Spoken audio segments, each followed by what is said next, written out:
अस्सलाम वालेकुम नाज़रीन। प्रोग्राम पंहिंजी वसंदी पंहिंजो वाहण में आऊं आहियां जो मेज़बान राहिब अली चांडियो। अॼु असां मौजूद आहियूं गाजियान चांडियो तो जेको तालुका कुंडरी ज़िला उमरकोट जी तारीख़ जो हिकिड़ो हिसो बणियो आहे।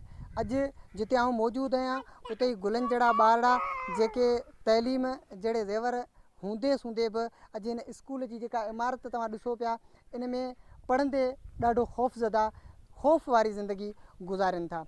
ऐं इहा ज़िंदगी कीअं गुज़ारनि पिया, न त हिते पाणी जी का सहूलियत आहे, न लाइट जी का सहूलियत आहे, ऐं न ई हिन स्कूल में वेही आसानीअ सां पढ़ण जी का सहूलियत आहे। हिन जे बैकग्राउंड में तव्हां ॾिसो पिया जेको वाशरूम आहे उहो बि ज़बून आहे, यानी मुकमिल तौर ते ढही चुको आहे। ॻोठाणा हिते मौजूदु आहिनि, ॿारड़ा हिते मौजूदु आहिनि। उन्हनि खां पुछूं था त उहे कीअं ज़िंदगी गुज़ारनि था। तव्हां हिते हिन ॻोठ में केतिरा साल खां आबाद आहियो? साईं असांखे त तक़रीबन 40-50 साल थी गुज़रिया आहिनि हिते। जी हाँ।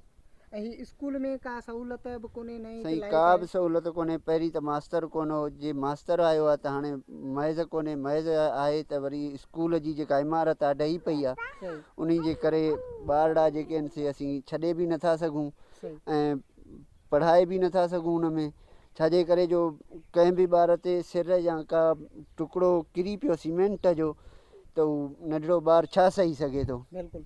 भला हिते तव्हांजे ॻोठ में का पाणी जी सहूलियत आहे? साईं मिठे पाणी जी सहूलियत असां खां तक़रीबन 1 किलोमीटर परे आहे। अच्छा जी हाँ। यानी तव्हां वटि पाणी जी सहूलियत मौजूदु कोन्हे। जी हाँ। हालत में नाज़रीन ॻोठाणनि जा तव्हां वीचार ॿुधाए, हिते ॿिया ॻोठाणा बि मौजूदु आहिनि, उन्हनि खां बि हाल वीचार पुछंदासीं त हिन जे ॻोठ में कहिड़ियूं बुनियादी सहूलियतूं न आहिनि। अदा तव्हांजे ॻोठ में कहिड़ियूं बुनियादी सहूलियतूं कोन्हे? साईं के बि बुनियादी सहूलियतूं न आहिनि। न लाइट आहे, न पाणी आहे, न रोड आहे, न रस्तो आहे। जेकॾहिं बरसाति पवे थी त हितां असां ढोरो भरिजी वञे थो, हितां बि मोरी कोन्हे जेको माण्हू मटे सघे। हिन पासे हितां ई पाणी अची वञे थो, का बि सहूलियत मौजूदु कोन्हे।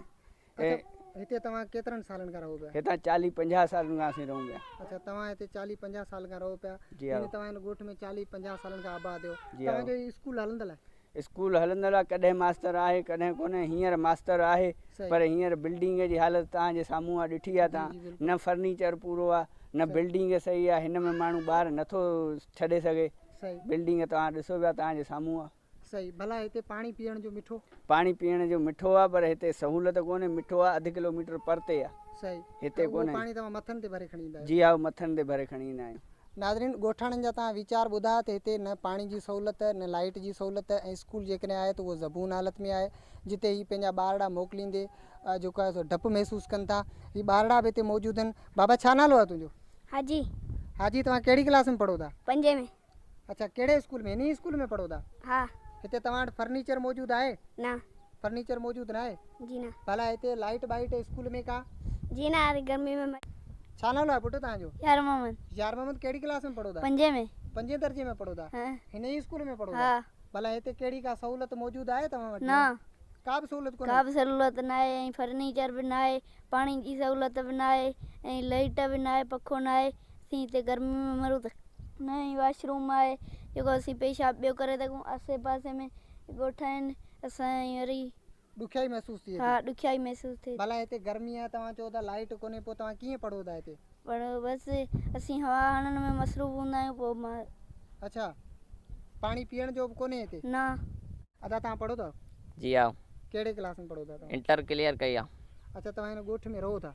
जी हाँ, काफ़ी ॾींहंनि खां असां हिन ॻोठ में जेका आहे ज़िंदगी तमामु मुश्किल सां गुज़ारे रहिया आहियूं। तव्हां ॾिठो हूंदो हिन स्कूल जो असांजे ॻोठ जो स्कूल आहे, प्राइमरी स्कूल आहे। हिन में का बि सहूलियत मुहैया न कई वई आहे, न फर्नीचर आहे ऐं न हिन जी इमारत ज़बून बणिजी आहे। ॿारनि जेके आहिनि तइलीम जहिड़े ज़ेवर खां दूर आहिनि। त असां जेके इल्तिजा कई आहे त असांखे हिकिड़ो इमारत ॾिनी वञे त जीअं गुलनि जहिड़ा ॿारड़ा असांजा कंहिं सुठी अॻिते पहुची सघनि। भला तव्हांजे ॻोठ में का लाइट या को पीअण जो पाणी या ॿी का बुनियादी सहूलियत जेका का बि असांजे सहूलियत हासिल करे सघो? का बि असांजे ॻोठ खे बुनियादी सहूलियत न ॾिनी वई आहे। अच्छा, पोइ तव्हां चओ था असां 12 क्लास ऐं पढ़ियल आहियां, उहो तव्हां कीअं पढ़िया हो? मुंहिंजो पीउ जेको हो हारी वियो, तमामु मुश्किल सां मूंखे पढ़ायईं। 4 खां 5 किलोमीटर खां दूर नबीसर थर पढ़णु वेंदो हुउसि। जॾहिं मैट्रिक क्लियर कई त उनखां पोइ मूंखे कुनरी वञिणो पियो। तमामु मुश्किल सां क्लियर कई ऐं मुंहिंजो पीउ बि ग़रीब माण्हू हो, उन तमामु मुश्किल सां मूंखे पढ़ायो, इंटर क्लियर कराई। अच्छा, हिते न त ॿी का आबादी आहे ऐं रुॻो जंगी जंग आहे, उन में तव्हां ज़िंदगी कीअं गुज़ारियो था? तमामु ज़िंदगी दरबदर सां गुज़ारे रहिया आहियूं। अच्छा तव्हां वटि हिते ॾिसो हिकिड़ो त लाइट बि कोन्हे, वॾो इशू आहे लाइट जो, ऐं पाणी जी तव्हां ज़िक्र करे छॾियो त पाणी बि हिते कोन्हे, ऐं जेकॾहिं न त हिते को रस्तो जेको आहे साइड में मौजूदु आहे, पोइ जेकॾहिं को माण्हू बीमार थी पवंदो आहे उनखे तव्हां कीअं पहुचाईंदा आहियो? तमामु मुश्किल सां हुनखे अस्पताल पहुचायो वेंदो आहे। तव्हां ॾिठो हूंदो जे बरसाति अचे थी त हिते पाणी तमामु ज़्यादा मौजूदु थींदो आहे, त हिते ॻोठाणा जेके आहिनि उहे बि ग़रीब आहिनि, तमामु मुश्किल सां हुनखे पोइ गॾा गाॾी या कंहिं ॿी कंहिं सवारी ते पोइ हुनखे मुश्किल सां पहुचाइणो पवंदो। नाज़रीन, ॻोठाणनि जा वीचार तव्हां ॿुधा, नंढड़नि ॿारनि जा तव्हां वीचार ॿुधा, जेके ही तइलीम जहिड़े ज़ेवर सां कुझु जेके आहिनि सिंगारियल आहिनि, त कुझु वरी जेके आहिनि डप में स्कूल बि नथा अची सघनि, छो त हिन स्कूल जी जेका हालति आहे, जेका हिन बिल्डिंग जी जेका हालति आहे उहा ज़बून आहे, न हिते लाइट आहे, न हिते पीअण जो पाणी जेको आहे उन जी का सहूलियत मौजूदु आहे। 40-50 सालनि खां हिते आबाद थींदा रहिया आहिनि ऐं लॾ पलाण बि कंदा रहिया आहिनि। लॾ पलाण जो हिकिड़ो सबबु इहो रहियो आहे त हिते पाणी जो वॾो इशू आहे, ऐं उन सां गॾु लाइट जो वॾो इशू आहे, ऐं ॿारड़ा तइलीम जहिड़े ज़ेवर खां महरूम थी वञनि था, उहो बि हिकिड़ो तइलीम में बि हिकिड़ो वॾो इशू आहे। हिननि जो आला ऐवाननि खां ऐं अमलदारनि खां, सिंध हुकूमत खां इहा ई इल्तिजा आहे, ऐं इहो ई जेको चवणु आहिनि ॻोठाणनि जो त बराए महिरबानी असांजे ॻोठ में लाइट ॾिनी वञे, पीअण जो पाणी ॾिनो वञे, ऐं स्कूल जी जेका मरम्मत आहे उहा कराई वञे, ऐं स्कूल खे मुकमिल तौर ते फर्नीचर जेको आहे सो मुहैया कयो वञे। ऐं हीउ जेको स्कूल जे साइड में तव्हां ॾिसो पिया जेको वॉशरूम आहे उहो मुकमिल ॾही चुको आहे, उहो बि असांखे ठाराए ॾिनो वञे। ऐं उन सां गॾु हीउ जेको हाकड़ो दरिया हिन ॻोठ पासे मां ई गुज़रे थो, जेको पहिरीं हाकड़े जे दरिया जे नाले सां मशहूरु हो, ऐं अॼु उहो ढोरो थी चुको आहे।